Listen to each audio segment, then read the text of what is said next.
Yeah, in your response just now, on two occasions, you touched on the systemic inequality in the country. The persons in your constituency and in so many other constituencies across the island who can't buy food for 3 days of lockdown, they are saying this is you carrying the inequality even further, because Vernon buys food for the month, but you know the little corner shop in Olympic Way, and a Sunday morning it's full with everybody buy 2 pounds of chicken and 2 pounds of rice. Yeah, buy for each day. Yeah. Each day, but your government has said to them, you can't do that. So you know, which is my point I was making to you earlier. The journalism in the country has to go further than just what is common knowledge.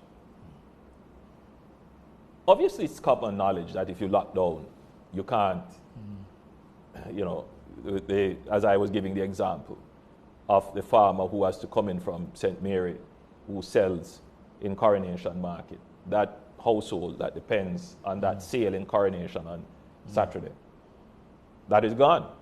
So they are not able to stock up like Vernon, who gets his pay on a monthly basis and goes to Price Mart and comes out with 3 or 4 trolleys. Oh, I wish.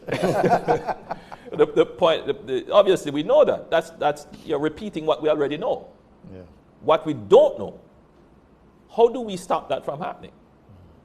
And why do we have to do this? We have to lock down because the persons who are going to the corner shop on a Sunday or a Saturday or whichever day to buy the 2 pounds of rice, the big jilla oil, the half of bread and so forth, and the half of chicken or chicken parts or chicken back. Those persons are not wearing their masks. They are not social distancing.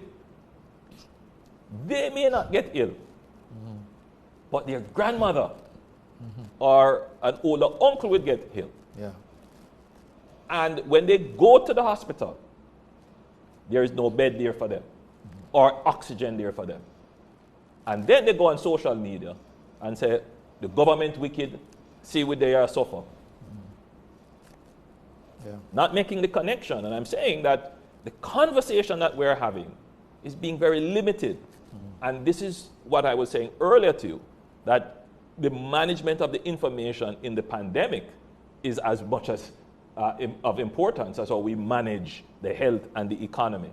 Because this infodemic, which is being used to highlight in some cases, which is important, but in an opportunistic way to create social tensions, to create divergence and conflict in the society because of the existing and traditional inequalities and inequities, that is also a very dangerous thing in the society, of which the government is very sensitive. And I raised it, that if we are going to ensure that people wherever in Jamaica can, you know, continue with their hustle, continue with their jobs, earn income, and continue with commerce, continue with going back to school, they will also have to learn to live with the pandemic, live with the coronavirus, which only moves if people move, which is only transmitted if you are in proximity or you touch a surface where the virus is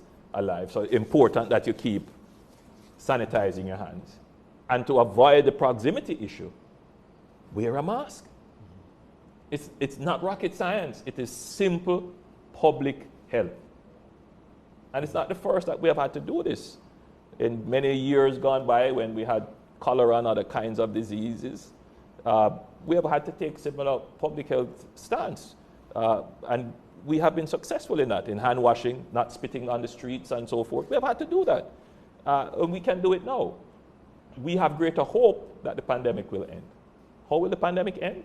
The pandemic can end in the natural courses that we have seen in history, where people who did not have an understanding of the public health science behind transmission just went about their business in a normal way, and a significant portion of the population died and got natural immunity for those who survived.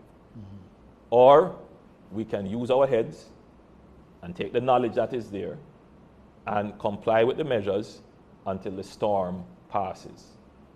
And it will pass if we follow these rules, if we don't give the virus any space to move about, to be transmitted, and to infect others. And that is just by changing the way in which we behave.